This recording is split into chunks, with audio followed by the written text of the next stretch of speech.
The brand new 7-star Charizard Dragon Tera type raid is coming to Pokemon Scarlet and Violet tomorrow. I'm gonna break down everything you need to know to be ready to take it down.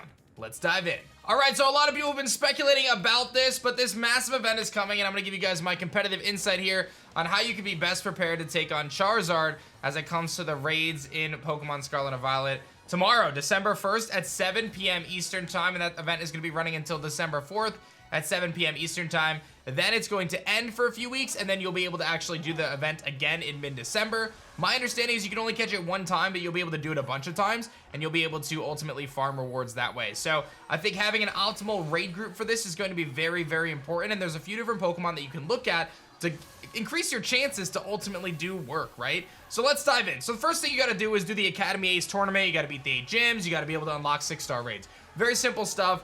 Beat the tournament, do all 8 gyms, do the Academy Ace tournament. Jock is gonna call you. He's gonna have you do some things. You do a couple raids, 4-star and above. He'll call you again and tell you unlock 6-star raids. Don't go to him. That way you're good to go. That way you're ready to go.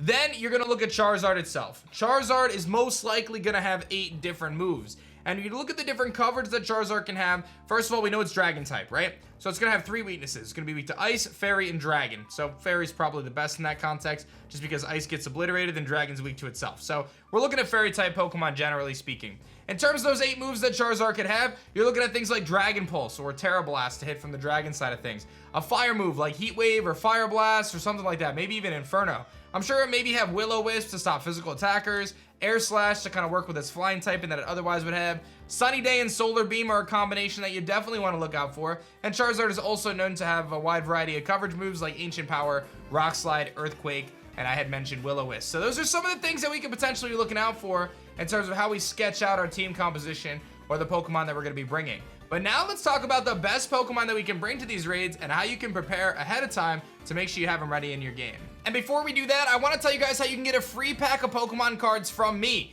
I'm doing a big event with Whatnot this weekend at 1 o'clock Eastern Time on Saturday, where I'm going to be opening up a base set booster box of Pokemon and a prototype booster box of my game Alestrals live on Kickstarter. Right now, you can use the link in the description below to make an account on Whatnot and get $15 free credit to use in the app at any time you want. I just so happen to have on my store a bunch of Pokemon card packs that you can buy for less than $15, and you can pick those up for essentially free. You just gotta pay for the shipping and you're good to go. I asked with your free credit that you only pick up one thing from my store. That way we can let as many people as possible get a free pack of Pokemon cards or a starter deck. I will be canceling orders that pick up multiple things, so please don't do that. So make sure you guys use the link in the description below, make an account on Whatnot, get $15 free credit for using my link, and then go pick up a free pack of Pokemon cards. It's gonna be awesome, very limited supplies, so I highly recommend you do this kind of right away, because once those cards are gone, they're gone. I only have so many Pokemon cards. Okay, the best Pokemon that I'm thinking right now is probably gonna be Darkspun.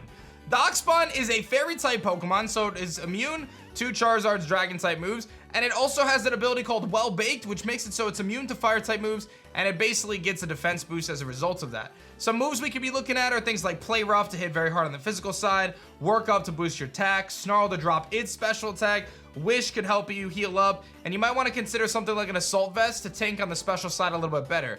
Either way, you're going to want to be using those cheers no matter what to keep your teammates and yourself healthy, so keep advantage of those. I think that Darkspun is kind of looked at as being the S tier Pokemon right now for this, but there's a few other options that may be better, just in case that Charizard is packing like Iron Tail or a really powerful Steel type move that can hit you pretty hard. From there, I would actually look at the fairy Pokemon Sylveon, which has a little bit more special bulk and a little bit more HP. It hits very hard with Pixelate Hyper Voice, can deal a lot of damage to the Dragon type Charizard. It doesn't quite have that same fire immunity, but it does have the ability to set up with Fake Tears, so you can Fake Tears the Charizard down to -6 special defense, and then hit it very, very hard with like a Helping Hand boosted Hyper Voice if you coordinate with your team.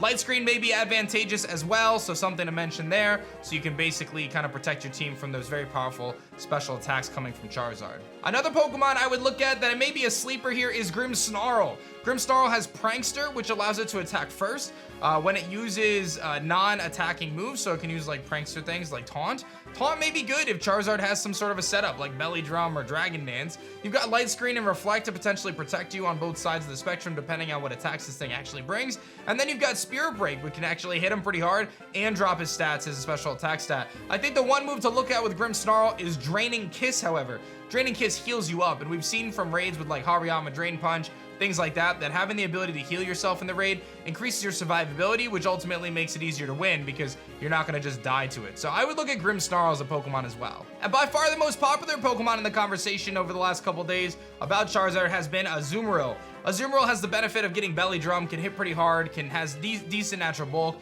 has huge power to hit pretty hard. But the thing about Azumarill is it is weak to grass moves. You could use Sap Sipper, but I'm feeling like it may be a little bit lackluster here. I think that the Azumarill may end up getting steamrolled, if I'm being honest, but we'll have to wait and see. A lot of people are speculating Azumarill is gonna be the S tier for this. I think Darkspun is probably going to be better just because it has the double immunity. It's immune to the fire moves as well. And Azumarill without huge power is really weak, so you're going to get hit with Solar Beams if it has it. It almost certainly is going to have Solar Beam.